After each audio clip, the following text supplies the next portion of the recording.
Alamin ang mga pinakabagong update tungkol sa mga flirty variant ng COVID-19 mula sa isang eksperto na si Dr. Roberts ng Yale Medicine. 1. Saan nanggaling ang mga uri ng flirt? Walang tiyak na alam kung saan unang lumitaw ang mga variant ng flirt.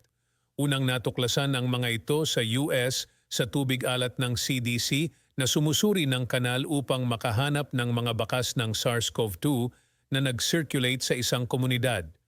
2. Ano ang mga uri ng flirt?